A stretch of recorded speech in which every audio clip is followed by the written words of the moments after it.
여러분이 잘 아시는 것처럼 저는 목회를 중단하고 십수년 동안 건설 현장에 있었습니다. 물론 처음에는 단순한 일용 노동자로서 건축과 건설 현장에서 일을 했고, 또 한동안은 직접 건축업자로서 집을 여러 채 짓기도 했습니다. 집 짓는데 가장 중요한 작업은 누가 뭐라고 해도 역시 기초공사입니다.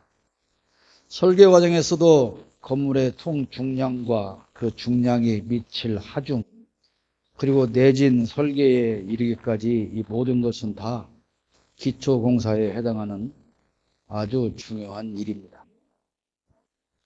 튼튼한 기초공사를 위해서는 면밀한 설계가 필요하지만, 아무리 설계를 완벽하게 해도 시공 과정에서 설계를 무시하면 큰 문제가 생길 수 있습니다. 얼마 전 문제가 된 이른바 순살 아파트가 그런 것이죠. 기초를 튼튼히 하기 위해서 토질에 따라 깊이 파일을 받기도 하고, 혹시 일어날 수 있는 모든 수에 대비한 기초 공사는 필수적인 요소입니다. 그래서 바다를 메운 매립지에 건물을 짓기 위해서는 평범한 토지에 비해서 기초 공사비가 훨씬 많이 들기도 합니다. 가장 집 짓기에 좋은 토질은 적당한 안반이 지하에 자리 잡는 형태일 것입니다.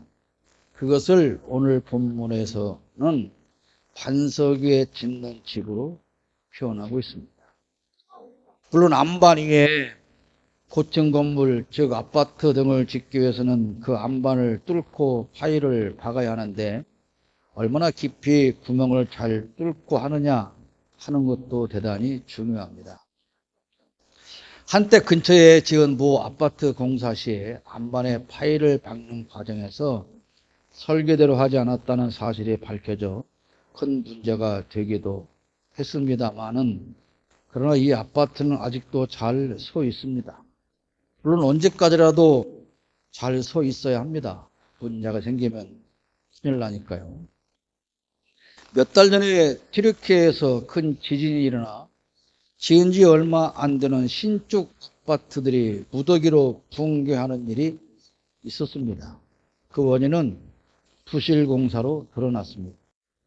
그런데 그 옆에 제대로 지은 아파트는 전혀 손상되지 않고 아무런 문제도 없이 잘 서 있었습니다.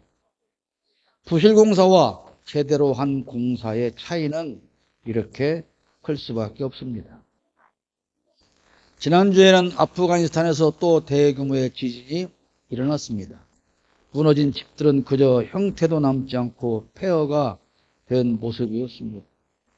그곳은 기초공사 같은 것은 별로 신경 쓰지 않고 대부분이 흙벽돌로 지은 집들이 있는 곳입니다.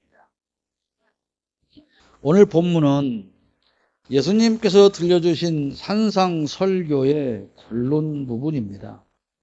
마태복음 5장에서 시작하신 설교의 마지막 부분이죠.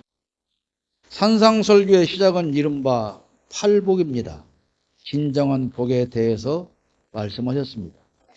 그리고 이어서 세상의 빛과 소금으로 우리가 살아야 할 것을 가르치셨습니다. 그리고 또 이어지는 말씀에서는 진정으로 이웃을 사랑할 것과 그것이야말로 율법의 완성이라고 말씀해 주셨습니다. 마태복음 6장으로 넘어오면 바리새인과 율법사 등 유대교 지도자들에 대한 외식을 꾸짖고 사람들에게 보이려 하지 말고 하나님께 진정으로 하라고 하십니다.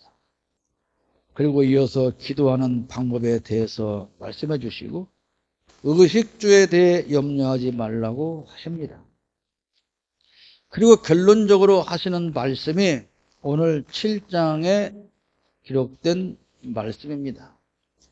산상설교의 최종 결론은 지금까지 들려주신 말씀을 행동으로 보여야 한다는 것이고, 그렇게 행동하는 사람은 곧 반석 위에 집을 짓는 사람이다.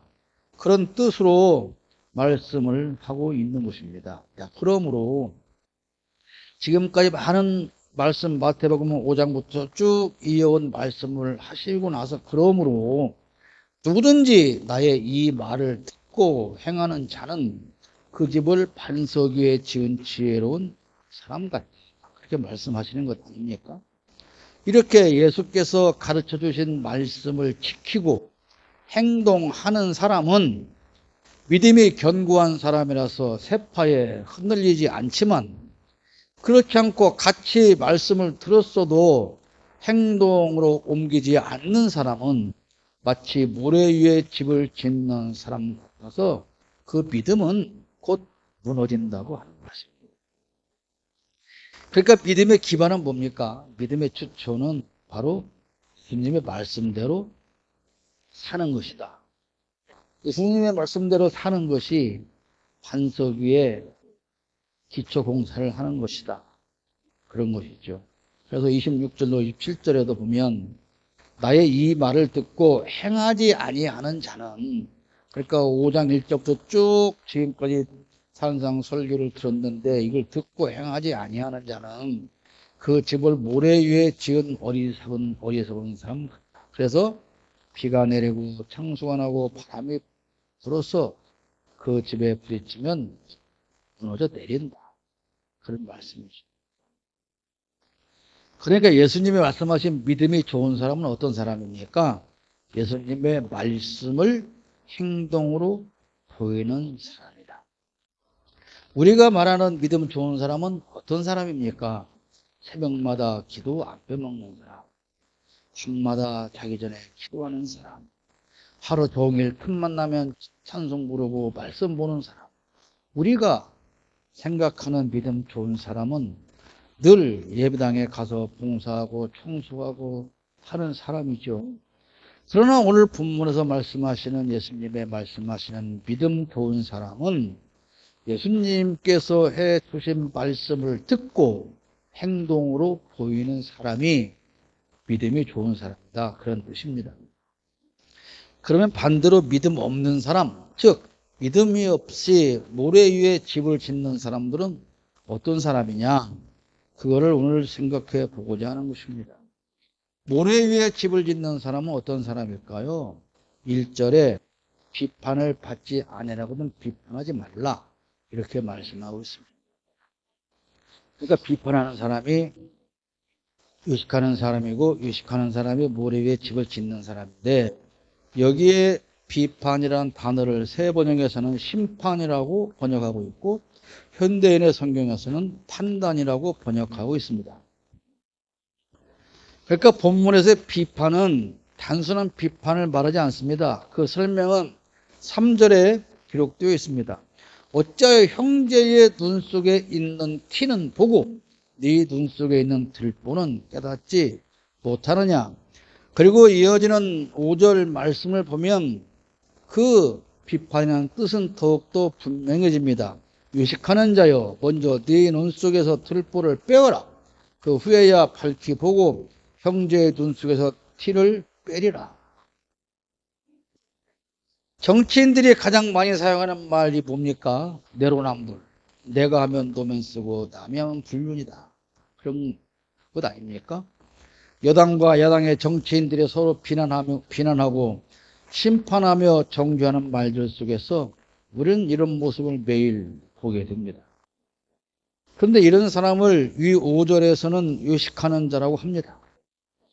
그러니까 사실 자기가 비난하는 그 사람과 똑같은 죄를 지으면서 사실은 절대 그렇지 않고 깨끗한 사람처럼 다른 사람을 비난하고 정죄하는 사람, 그런 사람들이 누구냐? 바로 외식하는 사람이다. 그리고 이 외식하는 사람은 마치 모래 위에 집을 짓는 사람이다. 그런 뜻입니다. 그런데 오늘 본문 성경에서 말씀하고자 하는 외식하는 사람은 늘 우리가 보는 이런 정치인만을 말하는 것이 아닙니다. 신앙인을 말하는 것입니다.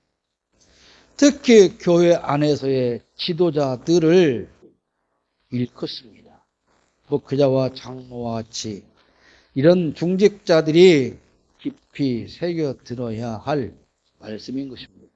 오늘 이들이 어떻게 의식하며 사는가에 대해서는 일일이 말하고 싶지 않습니다. 다만 늘 강단에서 하나님께 진실하게 행동하라고 강조하는 그 목사들은 얼마나 하나님께 진실한 삶을 사는지 그것은 물어보고 싶습니다.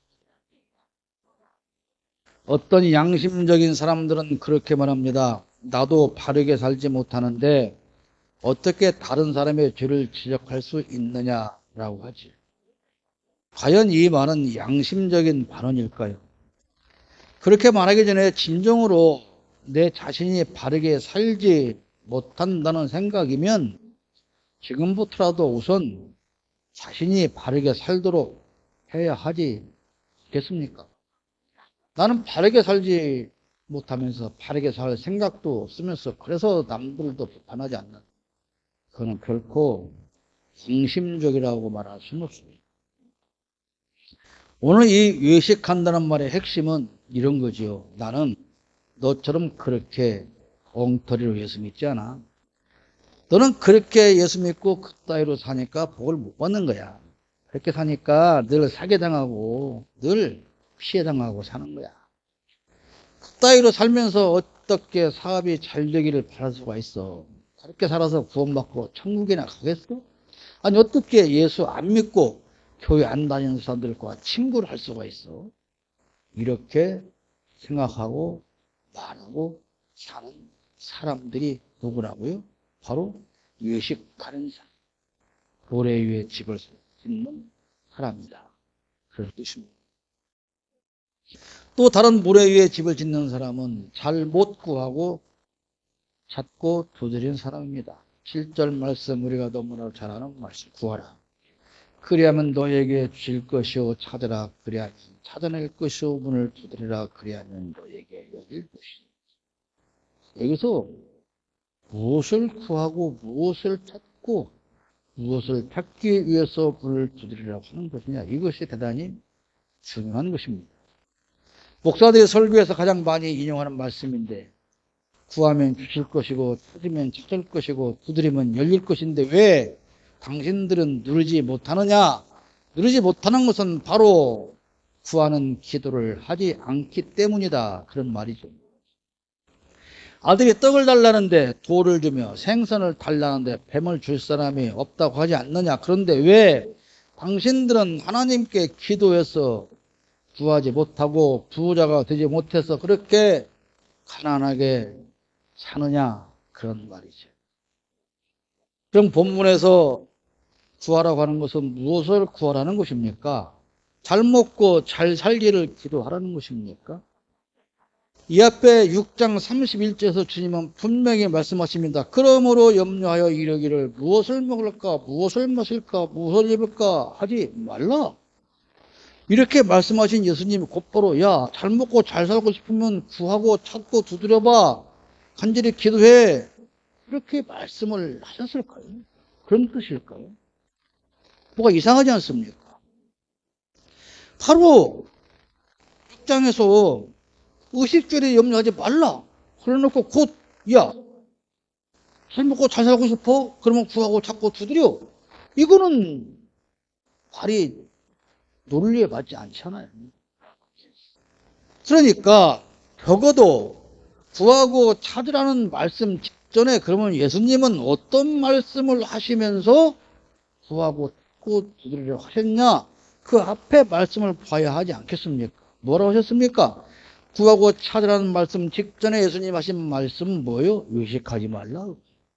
의식하지 마. 의식하지 마.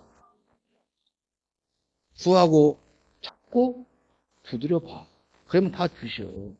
무엇을 주신다는 거예요? 너희가 반석 위에 집을 짓는 사람처럼 행동하며 살아야 하는데 그것은 외식하지 않는 것이다. 그런데 그게 그렇게 저절로 쉽게 되는 것이 아니지 않느냐. 그러므로 그런 외식하지 않는 신앙인이 되기 위해서, 반석 위에 집을 짓는 신앙인이 되기 위해서 어떻게 해야 돼? 하나님께 간절히 구하고 찾고 두드려서 구해야 되는 거야. 그러면 아니 사람도 자식에게 좋은 것을 주는데 하물며 너희 아버지 하나님께서 너희가 외식하지 않고 바르게 살 믿음을 달라고 구하는데 그 믿음을 안 주시겠냐? 그런 거예요. 오해하면 안 됩니다. 무엇을 먹을까, 마실까, 입을까는 이거는 가장 기초적인 것입니다. 아니 우리가 아무리 가난해도 우리 자식들에게는 먹이고 입히잖아요. 똑같은 겁니다. 하나님이 그걸 우리가 안 주실 리가 없어서 맨날 그걸 기도하냐고요. 아이가 아침 먹으면서 엄마 나 점심 먹을 것도 주셔야 되는데요. 점심 먹으면 저녁밥 차려주셔야 되는데요. 저녁밥 먹으면 내일 아침도 밥 주실 거죠. 안 주시면 큰일 나는데 그러지 않잖아요. 그 다음으로 모래 위에 집을 짓는 사람은 대접하지 않는 사람이에요. 이기적인 신앙을 말하는데, 자, 이어지는 말씀입니다. 앞에 말씀과 12절에 그러므로 무엇이든지 남에게 대접을 받고자 하는 대로 너희도 남을 대접하라. 이것이 율법이요 선지자니라. 자, 잘 연결해 보십시오. 우리가 다른 믿음을 구하면 하나님께서 다 주십니다. 그런데 우리는 그것으로 남을 대접해야 한다. 그게 12절 말씀이에요. 자, 12절 말씀 보십시오. 그러므로 앞에서 찾고 두드리고 하라고 말씀을 하셨지 않습니까? 그리고 나서 하시는 말씀이 그러므로 남에게 대접을 받고자 하는 대로 너희도 남을 대접하라. 이것이 율법이요 선지자니라. 그렇게 말씀하지 않습니다. 자, 그러므로 하나님께 다 주신다. 그러므로 너희도 대접해야 한다. 그 말씀 아닙니까? 우리가 하나님께 구하고 받은 것은 뭐예요? 외식하지 않을 능력입니다. 물론 산상설교 전체 내용을 다 포함하는 거죠. 우리가 받은 그것, 즉 산상설교를 듣고 행동으로 옮길 수 있는 그 믿음을 남에게도 전해줘야 하는데 마치 손님을 대접하는 마음으로 존중하며 귀하게 전달해야 한다. 저는 그렇게 해석합니다. 우월감에 젖어서 무시하는 듯한 태도로 가르치듯 나무라듯 왜 그것도 몰라 그런 태도가 아닌 정말 귀한 손님에게 대접하는 자세로 우리는 내가 받은 믿음을 가지고 그리스도의 제자를 만들고 나누어주고 전달해야 된다. 그런 뜻이다. 그겁니다. 우리 기독교에는 기본적으로 너무 우월감과 선민의식에 젖어 있습니다. 마치 검사나 판사들이 가지고 있는 우월감과 선민의식과 진리적인 사고방식을 가지고 다 믿음 좋은 내가 최고야. 그렇게 생각하며 살기 때문에 남들에게 부드럽게 대접하는 마음으로 대할 수가 없는 것이죠. 남을 존중하지 못합니다. 대접한다는 건 뭡니까? 존중하라는 것입니다. 산석 위에 집을 짓는 것과 같은 믿음을 하나님으로부터 받은 우리라면 당연히 다른 사람을 정중하게 존중하는 삶을 살아야 하지 않느냐. 근데 왜 그렇게 너희들은 우월감과 선민의식에 젖어 있느냐. 마치 대한민국의 왜 검사처럼 그런 사고방식을 가지고 무시하고 사느냐. 그런 모습. 우리가 하나님께 구하고 찾고 두드려서 받는 것이 의식주 문제가 아니기에 우리가 이웃을 대접하는 것도 역시 이 의식주 문제가 아니고 반석 위에 집을 짓는 것 같은 믿음을 나누어 줘야 합니다. 물론 이 말씀과 상관없이 우리는 가난한 자를 늘 돌보고 살피고 대접해야 하는 것은 기본이지요. 그래서 두말할 필요가 없는 것입니다. 여러분, 내가 기도해서 응답받는다고, 내가 누구보다 기도 많이 한다고, 내가 교회에서 충성한다고 그거 가지고 옷줄대는 것은 교만입니다. 자, 또 모래 위에 집을 짓는 사람은 어떤 사람이에요? 넓은 길로 가는 사람이죠. 13절로 14절에 좁은 문으로 들어가라 멸망으로 인도하는 문은 크고 그 길이 넓어 그리로 들어가는 자가 많고 생명으로 인도하는 문은 좁고 길이 협착하여 찾는 자가 적다고 말씀합니다. 지금 여러분, 한국 교회는 생명으로 가는 좁은 길을 가고 있을까요? 아니면 한국 교회는 지금 생명으로 가는 좁은 길을 버리고 멸망으로 가는 넓은 길을 가고 있을까요? 굳이 말씀드리지 않아도, 구체적으로 설명하지 않아도 우리는 다 알고 있습니다. 지금 한국 교회는 생명으로 가는 좁은 길을 버리고 멸망으로 가는 넓은 길을 빼곡히 채워서 걸어가고 있습니다. 그 자들이 가장 우선에 두는 가치관은 무엇입니까? 생명 구원일까요? 이웃 사랑일까요? 천만에요. 그 자들에게 가장 중요한 것은 교회의 외형적인 성장입니다. 얼마나 더 큰 예배당을 가질 수 있느냐, 그 큰 예배당에 얼마나 더 많은 사람들을 채워 넣을 수 있느냐, 얼마나 더 많은 예산을 늘릴 수 있느냐, 이렇게 목회의 목적이 변질되어 버렸습니다. 썩었다는 것입니다. 이것이 곧 멸망으로 가는 넓은 길로 가고 있는 행위입니다. 오늘 본문에서 말씀하시는 결론은 너희가 오랜 시간 예수 믿는다고 교회를 들락거리고 그렇게도 중요하게 여긴다는 성경 말씀을 들어서 알고 있는 것이 있다면 제발 부디 행동으로 실천하라, 그 말씀입니다. 아무리 진리의 말씀, 성경을 수백 번 읽고 머릿속에서 그 말씀이 생각나고 입에서 줄줄 흘러나와도 실천하지 않으면 모래 위에 집을 짓는 것처럼 금세 무너져 내릴 기초조차 안 된 형편없는 믿음이다, 그런 말씀입니다.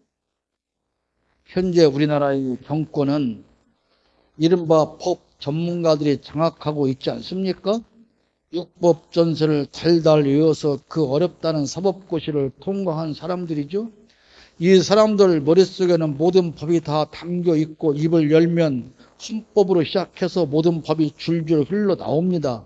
그러나 사실 그렇게 많은 법을 알고 있는지 그건 잘 모르겠습니다. 대통령도 그런 사람이죠. 그래서 대통령은 모든 연설에서 늘 헌법과 법치주의와 자유민주주의를 강조하지 않습니까? 그러나 그가 강조하는 법 정신을 알고는 하는 말인지 그건 잘 모르겠습니다. 그렇게나 법을 잘 아는 대통령이라면 그렇게 잘 알고 있는 모든 법을 다 동원해서 국민의 행복한 삶을 위한 정치를 행동으로 보여야 한다, 그 말입니다. 여러분, 모든 교육의 목표는 배운 것을 행동으로 옮기라는 것입니다. 모든 지식의 목표는, 이유는 알고 있는 것을 행동으로 옮겨야 한다는 것 아닙니까? 당연히 법도 그런 것이죠. 대통령의 그런 정의로운 행동을 통해서 이 나라 대한민국을 판석 위에 세워야 하지 않겠습니까? 그런데 오히려 반석 위에 굳건히 세워가던 대한민국의 기초 반석을 빼내버리고 그 틈을 모래로 채워놓고 있지 않습니까? 반석을 깨트려서 빼내고 그 빼낸 반석의 공간을 모래로 채워가고 있고 그 물의 양은 점점 늘어나고 반석의 양은 줄어들고 있습니다. 결국 나라의 기초가 심히 흔들리고 있다 그런 말입니다. 반석 위에 집을 짓는 것은 많은 시간과 노력이 필요합니다. 그러나 모래 위에 짓는 집은 쉽습니다. 쉬운 만큼 쉽게 무너지고 맙니다. 왜 반석을 빼내고 모래로 채우느냐고 물었더니 공산주의 반국가 세력이라고 합니다. 왜 모래 위에 집은 금세 무너지는데 그렇게 짓느냐고 물었더니 가짜뉴스를 드린다고 그래서 잡아 가두겠다고 협박을. 성경을 아무리 많이 알아도 실천하지 않고 예배당 문턱만 밟고 들락거리는 목회자와 기독교인이라고 한다면 그들은 모래 위에 집을 짓는 것입니다. 헌법과 모든 법을 다 알아도 그것을 정의롭게 사용하지 않고 오직 자기 권력만 지키려는 대통령이라면 그것은 대한민국이라는 집을 모래 위에 짓고 있는 것입니다. 모래 위에 지은 집은 금세 무너져 내립니다. 왜 모래 위에 집을 지으려고 합니까? 부디 산석 위에 지으시기를 간곡히 부탁합니다.